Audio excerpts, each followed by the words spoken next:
வணக்கம் மக்களே, நம்ம இப்போ எங்கே இருக்கோம் அப்படின்னா திருநெல்வேலி மாவட்டத்தில் இருக்க ஊர்காடுக்கு தாங்க வந்திருக்கோம். இதுதான் என்னோட ஃபஸ்ட்டு வீடியோ. மக்களே சப்ஸ்கிரைப் பண்ணுங்கள், ஷேர் பண்ணுங்கள், லைக் பண்ணுங்கள், கமெண்ட் பண்ணுங்கள். வாங்க இப்போ நம்ம வீடியோக்குள்ளே போகலாம். அம்பாசமுத்திரம் வழியாக ஊர்காடுக்கு போவேல அங்கே ஒரு பாட்டியை பார்த்தா மக்களே. இவங்க தான் அந்த பாட்டி. பாருங்கள், இவங்க தங்கியிருக்க இடம் வந்து ஒரு பஸ் ஸ்டாப் தாங்க. இவங்க தனியாக தாங்க இருக்காங்க. நாங்கள் அவங்க பக்கத்தில் போய் பாட்டி சாப்பிட்டீங்களா அப்படின்னு நாங்கள் கேட்டோம். சாப்பிட்டீங்களா சாப்பிட்டீங்களா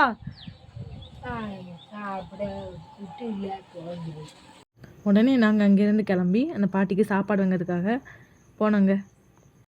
ஆனால் அங்கே சாப்பாடு கடை எதுவுமே இல்லைங்க. நாங்களும் வழியில் ஒரு தாத்தா இருந்தாங்க. அந்த தாத்தா கிட்ட நாங்களும் கேட்டோங்க. தாத்தா அதுக்கு என்ன சொன்னாங்க நீங்களே கேளுங்க மக்களே. போனோம்னா எத்தனை கிலோமீட்டர் தள்ளி போகணும் தாத்தா? 3 கிலோமீட்டர் போகணும். 3 கிலோமீட்டர் தள்ளி போகணுமோ? சரி சரி. இந்த சைடு என்ன இருக்கு? அங்கேயும் போனாலும் 3 கிலோமீட்டர் தான். பாப்பாக்குடியா? ஆமாம். சரி சரி. வேற ஹாஸ்பிட்டல் வசதி எதுவுமே கிடையாது தானே? எதுவும் கிடையாது. உடனே நாங்கள் அங்கேருந்து கிளம்பி சாப்பாடு கடையை தேட ஆரம்பித்தோங்க. ஒரு வழியாக ஹோட்டலை தேடி கண்டுபிடிச்சி நாங்களும் அங்கே சாப்பிட்டுட்டு அந்த பாட்டிக்கும் சாப்பாடு வாங்கி கொண்டு போய் கொடுத்தோங்க.